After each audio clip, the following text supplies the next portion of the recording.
Basically এখন coach কে হবে আপনি আমি কিন্তু নির্দিষ্ট করে এখনও বলতে পারবো না। 15 তারিখে বিএফএ প্রেসিডেন্ট বলেছে সে ওই দিন ডিক্লেয়ার দেবে স্পেসিফিক কে কোচ হচ্ছে। তো সেই জায়গা থেকে এখন ক্রিস কোলম্যান বা কনসেসাও অনেকেই কিন্তু আসলে শর্ট লিস্টে রয়েছে, 3 থেকে 6 জনের একটা লিস্ট আমরা দেখতে পাচ্ছি। বাট সেখানে যদি ক্রিস কোলম্যান স্পেসিফিকভাবে যদি কোচ হয়ে যায়, সেটা আমি বলবো ডেফিনেটলি বাংলাদেশ ফুটবলের জন্য পজিটিভ এবং ভালো হবে। কারণ সে ওয়েলসের সাথে কাজ করেছে, তার একটা বিশাল এক্সপিরিয়েন্স, হিউজ একটা এক্সপিরিয়েন্স রয়েছে তার জাতীয় দলে কাজ করার। তো সেইখান থেকে আমি বলবো যে এটা আমাদের ফুটবলের জন্য বড় একটা আশীর্বাদ হবে।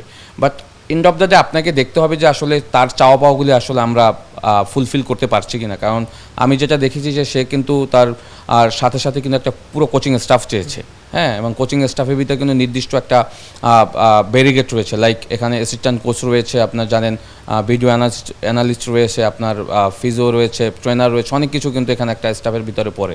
তো সেইটাও কিন্তু সে ফুলফিল করতে চেয়েছে। তো সেইটা যদি ব্যাটে বলে মিলে আমার মনে হয় যে সব থেকে সেটা বেটার হবে। বিকজ আমরা সবসময় বলেছি যে জাতীয় দলের ক্ষেত্রে আসলে কোচ নিয়োগের ব্যাপারে যদি আপনি ইন্টারন্যাশনালি যদি একটা বিরাট এক্সপিরিয়েন্স থাকে, তার জন্য কাজ করাটা সহজ হয়। ক্লাব ফুটবল একরকম সিস্টেমে চলে, জাতীয় দল আর একটা প্যাটার্নে চলে। তো সেখানে তো তার জাতীয় দলে কোচিং করার একটা এক্সপিরিয়েন্স রয়েছে। সেখানে ক্রিস কোলম্যান হলে আমি বলবো যে এটা বাংলাদেশ ফুটবলের জন্য বিশাল একটা ব্যাপার হবে।